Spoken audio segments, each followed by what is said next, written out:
What's up YouTube, this is Gresnick and welcome back to the channel. Today we'll be reacting to The Game Theorist, the lore of Roblox Pressure Explained.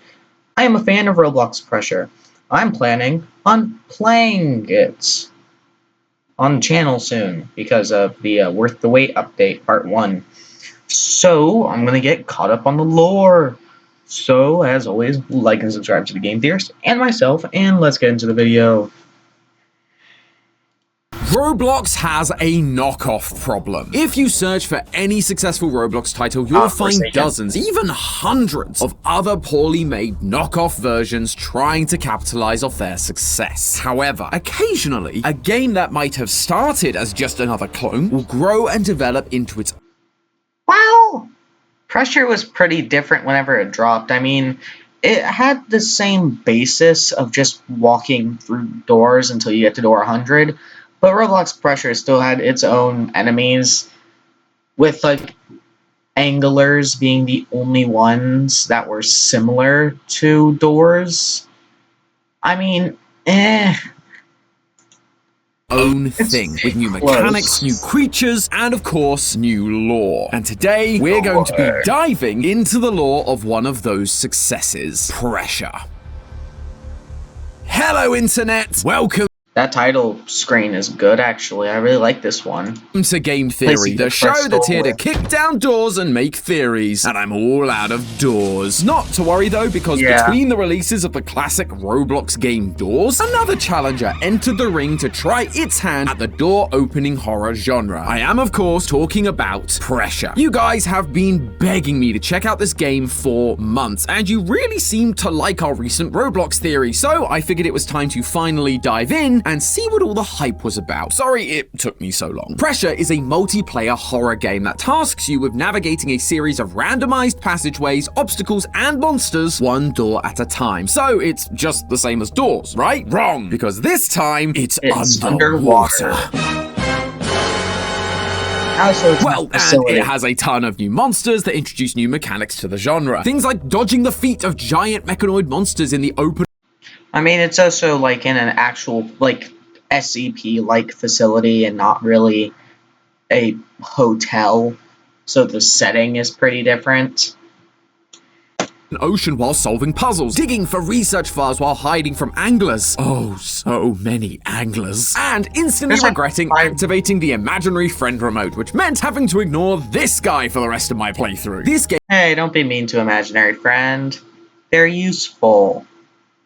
They warn you. Is just oozing with atmosphere and interesting details. And you know what that means? Lore. But I'm here with my theory jar to scoop it all up. So slap on your scuba suits, theorists, and take a deep breath as we literally dive into the murky depths of Roblox Pressure. From the beginning of the game, we learn that we are an inmate of a high-security prison, and a corporation called Urban Shade is looking for volunteers to retrieve a crystal that they were unable to secure in a recent security breach at their facility, the Hadel Black Site. If we are able to return the crystal and any other classified documents that were lost in the breach, we'll be pardoned of all of our crimes and, get this, we'll even receive a cash reward. Sounds like a sweet deal. Well, until we're greeted with this message in big bold red letters that says, "You are expendable. You are not expected to return." So, just your standard HR message, really. No, Rachel, please, I'm sorry! But, of course, we didn't log in expecting hugs and dental plans, and I'm pretty sure the monsters in the vents definitely skipped orientation anyway. From here, we convicts pile into a submarine and dive into the ocean to head to an underwater hangar. We get out of the submarine and hear a voice over the intercom reminding us to retrieve the crystal along with any loose assets. And just like that, the submarine submerges and the only way out is forward. This is where we start to see that initial Doors inspiration coming in. We progress through every— Here's the thing, Doors kind of made its own little horror genre on Roblox.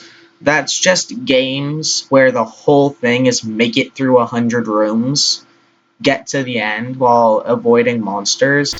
Most of these games are kind of just clones, but then there's a couple successful ones that are good because they don't flat out copy Doors. They keep the concept while giving new enemies.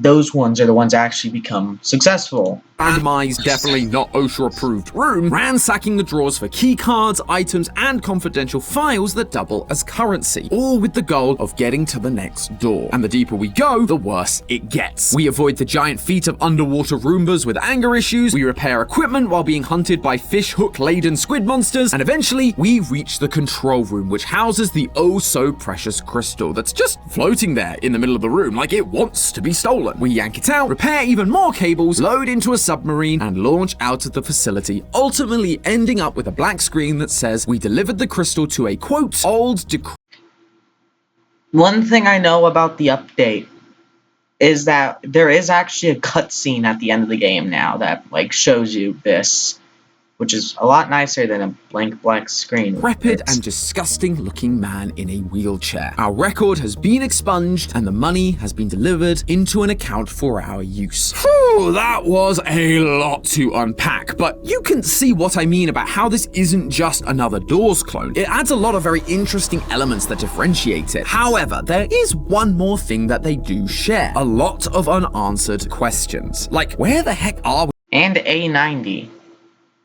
In all of this? Who is Urban Shade? What is the significance of the crystal? And most importantly, how the heck does this guy fit through those vents with that Huh. Maybe he crawls up the area next to him and goes out that way or something. I don't know. giant eel whale tail of his? That last one keeps me up at night most of all. But I think I have a big enough shovel to unearth the answers to these questions. Let's start with the classic game theory starting question. Where are we? Sure, we're underwater in a military bunker sort of situation, but there is a glaring detail that doesn't make that explanation quite so straightforward. Throughout the game, we're often put into situations where we need to go dive outside of the facility. I mean, for the final fight, we're running away from giant squid monsters in an extraordinarily deep part of the ocean, and it's worth noting that being at those sorts of depths would crush a person due to the extreme atmospheric pressure. But we seem to be fine when we jump in with just some goggles and a prayer, so what? We have a diving suit. We just don't put like the headpiece on until we go into the water. What's up? Well, throughout the facility, we can find entire dossiers dedicated to key locations and items. One such dossier discusses a part of the ocean called Let Van Zone, an area discovered deep in the Norwegian Sea in the early 1960s. Due to a barrier surrounding that area, the Let Van Zone has the same water pressure as your normal swimming pool, despite being located over 18,000 meters deep. According to the file, this caught the attention of the corporation Urban Shade, the same folks that hired us to come to the facility in the first place, and they swooped in to secure the area for themselves. But what's more interesting to me is that we've actually seen the same thing happen in our own history. In the 1960s, natural gas was discovered in the Netherlands, and it started a frantic scramble from countries like Norway, the UK, and Denmark to lay claim to areas of not the Norwegian Sea, but the Norwegian sector of the neighboring sea, the North Sea, which, not so coincidentally, is home to its own deep trench commonly referred to as the Norwegian Trench, or the Norwegian Channel, or my personal favorite, Yar, the Norway Deep. Now, while companies could not just dive into an ocean and plant a flag on the seafloor like it was a checkpoint, they could bid for drilling licenses from the countries that had coasts along the North Sea. And after much drilling, one of the companies that attained a license from the Norwegian government, the Phillips Petroleum Company, later discovered the largest oil deposit in the North Sea, now called the Ekofisk oil field. This region has one of the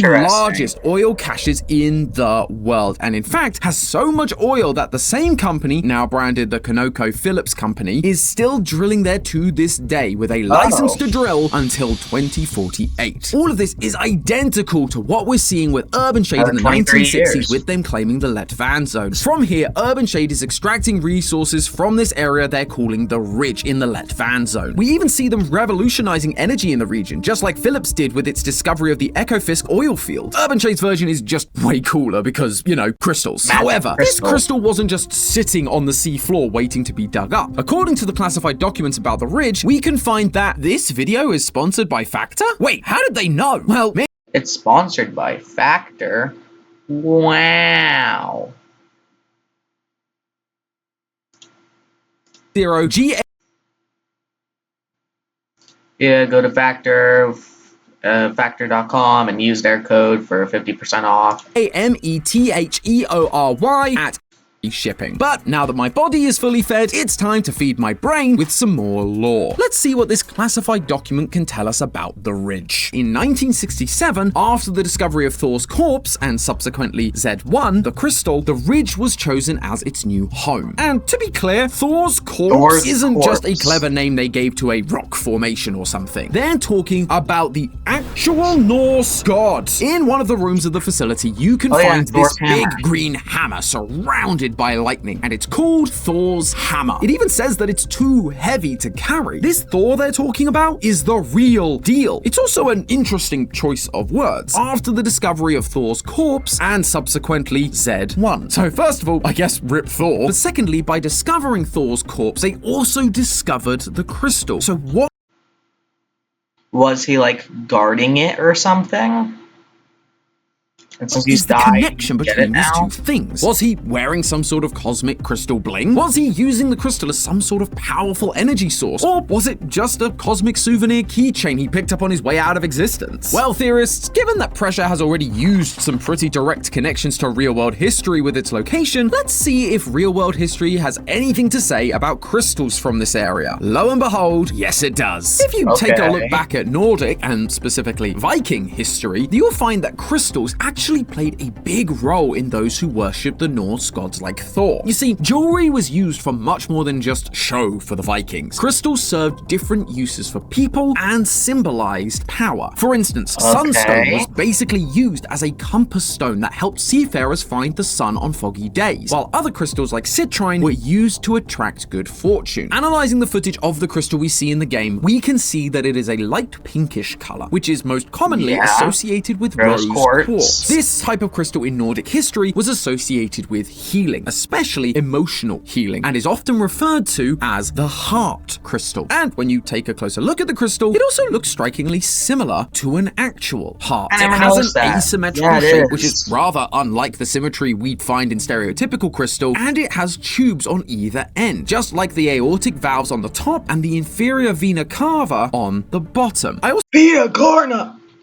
Vita Carnus mentioned. So don't think it's a coincidence that the crystal now sits at the very center of the logo for Urban Shade itself, and is housed in the heart of the facility, powering everything throughout the black site. All of these signs point us in one direction. It looks like rose quartz, which is associated with the heart. It's shaped like a heart, and it's found with the corpse of Thor. I'm just gonna say it. This thing is the actual heart of Thor. I mean, that makes sense with all the evidence you have. Yeah, that's actually is a god after all. We don't know whether their bodies are like ours or whether they're something else. I haven't really read the documents or really gotten many because I suck at entirely. And honestly, it being his literal heart explains a lot, like why it's glowing with god tier power. Nothing says power source like the literal heart of the god of thunder. Now just being casually hauled around in a leaky substation swarmed by monsters. It's no wonder the company wants the crystal back so badly. They literally had the power of a Norse god in their hands. And this, my friends, set the stage for Urban Shade to start branching out into different ventures. You see, every time you die in this game, you wake up in a dark room to meet the shining eyes of one of the game's main characters, Sebastian, who hands you a full-on document revealing specific details about the monster that just killed you. Problem is, most of it is classified, as in the information is covered in black bars, at least at first. The more times you die from said monster, the more information is revealed, which is kind of a sweet deal for us lore hunters, and I am determined to die my way to the truth. So, by dying a bajillion times, we learn that over the next 50 years following the initial discovery of the crystal, Urban Shade began creating and refining experimental weapon initiatives, like the BUPWM program, where they turned bull sharks into the monster eye festations that can telepathically compel their victims to make eye contact with them and melt their brains at just a glance. In another program, they experimented on an alien life form they acquired from a meteor in 1991, using the alien life form's body to make acid bullets. Now, thankfully, there aren't any rogue oil companies that started conducting weapons experiments underwater that we know of. But Urban Shade's actions are reminiscent of very real government organizations, especially those carrying out covert and morally questionable experimentation during that same time period. During the Cold War, the US and USSR were looking for any means necessary to tactically one-up one another. For instance, the CIA enacted Project MK Ultra, a program that sought to control the human mind through the utilization of drugs like LSD, conducting their experiments on, wait for it, prisoners. Of course, they weren't able to actually control minds. Instead, they just destroyed lives and did lasting permanent damage to those test subjects who survived. And once again, this is exactly what we're seeing with Urban Shade. The only difference is that they've not been found out yet. But given MK Ultra did eventually get caught due to some poor paperwork filings, I wouldn't be as confident as they are. No one is going to believe you anyway. Especially when you've got Sebastian here giving us all of your secret files, because just like MK Ultra, he too was once a human experiment that is now suffering the long-term consequences. According to his entries in 2013, Sebastian Solis was convicted of murder, and he was going to be put to death. That is, until Urban Shade decided he would be a great candidate for their top secret experiments. And you can see how far they were willing to go, because you don't exactly grow a whale tail just by eating your vitamins. Clearly, Urban Shade's human gills experiment was a success, allowing Sebastian to breathe underwater, and he was then relegated to the subaquatic maintenance team thereafter. However, Urban Shade later discovered that Sebastian was wrongfully convicted, but they just chose to keep that information from him. Classy, Urban Shade, real classy. Now, you'd think despite the horrible experimentation, Sebastian basically had a cozy 9-to-5 maintenance gig, fixing cables and offering motivational quotes between near-death experiences. But no, we learned from his file that after feigning the effects of anesthesia, Z13 Sebastian pretended to succumb and woke up unguarded during transport, and proceeded to release as many monsters as possible from their containment cells, causing a site-wide lockdown. That's right, the man who debriefs us after every one of our deaths in the game is responsible for all of them to begin with. And no wonder, right? This is an innocent man who got absolutely wrecked by a shadowy organization, turned into an eel whale Jack Cousteau, and then tossed into the underwater equivalent of IT support. I'd be mad too. Though his motivation for sabotaging the facility makes sense, it turns out he might not actually be acting alone. After our first demise, Sebastian tells us that he's simply following orders, and the disclosure is sus to say the least. He was very specific about how much information I could share with you though. It's stupid, I know, his orders, not mine. He basically just shrugs and says, sorry, boss's orders. Who is the boss? Well, take a closer look in the background. Do you see it? A pair of eyes on the left-hand side of the screen constantly staring at Sebastian. And these aren't just any eyes either. They match the character model for another one of the monsters we encounter during the game. If you stray too far in multiplayer and get left behind by your squad, you encounter something weird, like mysterious suit-wearing Shadow Man with a cane. Weird. Let me introduce you all to Mr. Lopi. You can never outrun him, and after a short jump scare and some damage, he will just teleport you back to your group. However, if the damage is enough to kill you, you'll be debriefed by Sebastian once again. At least you'll get to learn something about him, right? Ha! Not this time! Alright, what was it? I can't show you that document. Don't get left behind next time, yeah? Wonder if he's another experiment or if he's just a random guy or something. Since this facility, like you said already, is an experimentation facility while also kind of doubling as strange underwater SCP facility. So he could be like supernatural or something. That's odd, right? Sebastian debriefs us on everything that kills us, even when we're killed by enemies whose files are basically fully redacted. Sebastian still...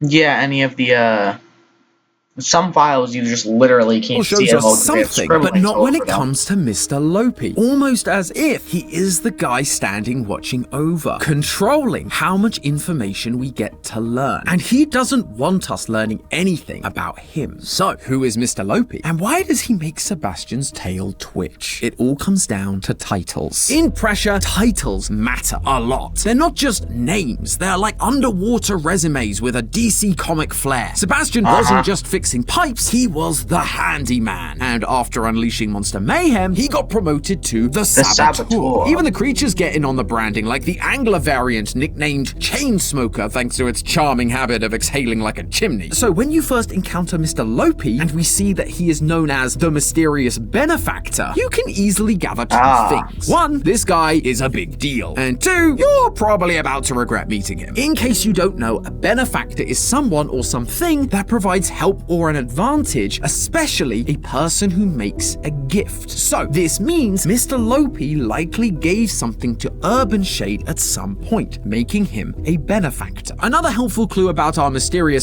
He could also benefit from you being there or something. and murderous benefactor comes from Pressure's creator, Zeal, who revealed Mr. Lopi died sometime in the 1960s, which means he was around when Urban Shade was just getting started with the building of the Hadal Black site in the Let Fan Zone. But the most revealing information about Mr. Lopi comes from his iconic badge, his ability to no-clip through walls, and his similar bell jingle. Because all of these things are shared with another fictional character from something called the Interloper ARG. The Interloper ARG is a web series related to Half-Life and other Valve franchises, where a mysterious man holding an umbrella pursues and kills characters for trespassing in parts of the game that are normally inaccessible, just like Mr. Lopi is doing with players who are lagging too far behind. And the similarities between Umbrella Man and Mr. Lopi don't stop there. The Umbrella Man character is modeled on the G-Man from Half-Life. As we covered in a very old theory, the G-Man is a creature known as a Nihilith, disguised as a human. Now, Nihiliths are an alien species that have a slew of powers, including the ability to teleport, which we see Mr. Lopi doing when he catches us lagging behind our group, even creating the signature burst of green light the G-Man is famous for in the Half-Life games. Nihiliths can also manipulate time and space by placing folks in and out of stasis dimensions. This explains why we're able to die in a facility over and over again, replaying the same day repeatedly like we're in some sort of... I mean, that does make sense. He always brings us back, even if we win. time loop. With the Nihilith's powers of time and space manipulation, Mr. Lopi can take us to a different dimension after we die, sit us down with Sebastian for a snarky TED talk on the reasons for our I do think we actually do come back to life because of how Sebastian talks to us. failure, and then send us back to try again. But the biggest lore connection is that the G-Man is responsible for supplying an experimental facility with a mysterious and extremely powerful crystal. Coincidence? Please. This evidence suggests that Mr. Lopi, much like other experiments in this facility, is actually an all-powerful alien species. One who yanked Thor's heart out of his chest like the High Priest in Temple of Doom and gifted it to Urban Shade in 1967, making him their mysterious benefactor. Sure, the game's creator said Mr. Lopi died in the 1960s, but when you have the power... That could kind of explain his kind of ghostly appearance, maybe? I don't know. Power to control time and space, death is more of a technicality, isn't it? And judging by Mr. Lopi's ongoing work with Sebastian, it appears he has more in store for Urban Shade. Will he be trying to shut the whole thing down like we predicted with MK Ultra, giving us more files to blow this whole thing wide open? Or is he only going to make things worse? I guess we'll just have to wait and see in future updates. In the meantime, like the one that came out like 2 days after this video, I believe. No, I think it came out later that week. I've heard the update's really Time good. theorists, remember, that's just a theory. A game theory. Thanks for watching. World premiere on... Yep, that was a good one. Lore of Pressure. Alright. Mr. Lopi, mysterious benefactor. Well, as always, like and subscribe to the Game Theorist and myself, and I'll see you next time. Goodbye!